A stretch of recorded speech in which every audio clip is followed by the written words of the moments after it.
ফেসবুকে দেখলাম অনেকে হিট অফিসারকে সমান তালে খুঁজে বেড়াচ্ছে। কেউ কেউ আবার হিট অফিসারের দায়িত্ব নিয়েও প্রশ্ন তুলছে।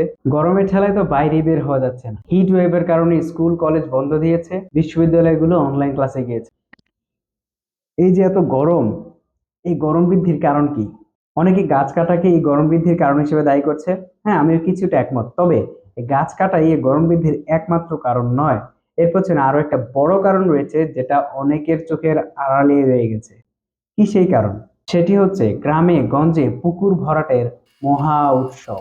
কারণ পুকুর বা অন্যান্য জলাশয় সূর্যের অতিরিক্ত তাপমাত্রা শোষণ করে নিয়ে পরিবেশকে ঠান্ডা রাখে। ছোটবেলায় আমাদের গ্রামে প্রতি বাড়িতে 2 4 5টা করে পুকুর থাকতো। তার অনেকগুলোই আজ ভরাট হয়ে গেছে বাসাবাড়ি নির্মাণের প্রয়োজনে। মৎস্য বিভাগের পরিসংখ্যান অনুযায়ী 1985 সালে ঢাকায় জলাশয় ছিল 2000টি, আর সেটি এখন মাত্র 100টিতে নেমে এসেছে। শুধু রাজধানীর এই অবস্থা, তাহলে যে সারা বাংলাদেশের কি অবস্থা হবে একটু ভেবেই দেখেন। Bangladesh institute of planners VIP এর সূত্র মতে বাংলাদেশে প্রতি বছর 42,000 একর জলাশয় ও কৃষি জমি ভরাট হচ্ছে। দিন দিন ভরাটের মাত্রা আরো বাড়ছে।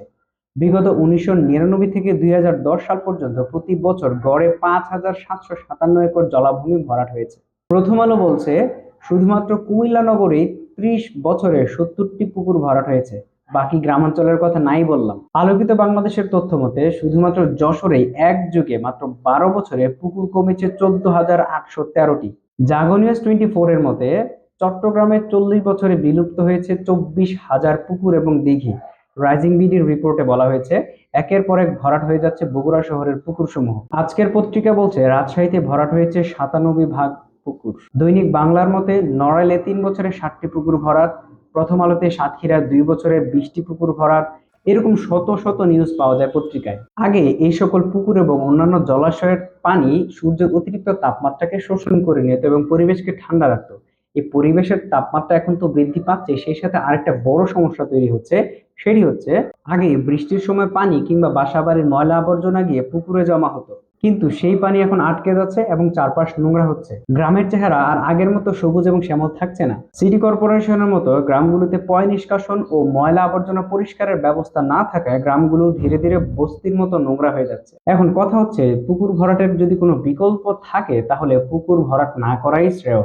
আর সেই সাথে বাড়িঘর নির্মাণের ক্ষেত্রে সামর্থ্য থাকলে ভার্টিক্যাল এক্সপ্যানশন অথবা ঊর্ধ্বমুখী সম্প্রসারণের দিকে যাওয়াই ভালো। কারণ যেই হারে পুকুর এবং অন্যান্য জলাশয় নদ নদী খাল বিল ভরাট হচ্ছে, সেই হার চলতে থাকলে ভবিষ্যতে এই দেশ মরুভূমি হতে বেশি সময় লাগবে না। গাছ পৃথিবীতে বেশিরভাগ অক্সিজেন উৎপন্ন করে। রিসেন্ট গবেষণা বলছে এটি একটি ভুল ধারণা। সমস্ত গাছের চেয়ে সাগর থেকে আমরা বেশি পরিমাণে অক্সিজেন পাই। প্রায় 39,000 কোটি বৃক্ষের অ্যামাজন রেইন ফরেস্ট পৃথিবীর 20% অক্সিজেন উৎপাদন করে। অনেকের হয়তো ধারণা বাকি 80%-এর বেশিরভাগ অক্সিজেন আসে সারা বিশ্বে ছড়িয়ে থাকা বিভিন্ন বন জঙ্গল থেকে, কিন্তু এই ধারণাটি ভুল। সঠিক হচ্ছে পৃথিবীর বেশিরভাগ অক্সিজেন আসে সমুদ্র থেকে। পৃথিবীতে ব্যবহৃত মোট অক্সিজেনের 70% আসে সমুদ্র থেকে, অর্থাৎ জলাশয় থেকে। আমরা জলাশয় ভরাট থেকে দূরে থাকি, বৃক্ষরোপণ তো করবোই, সে সাথে যদি জলাশয় ভরাটের কোনো বিকল্প থাকে এবং ভার্টিক্যাল এক্সপেনশনের সুযোগ থাকে সেদিকে যাওয়াই ভালো।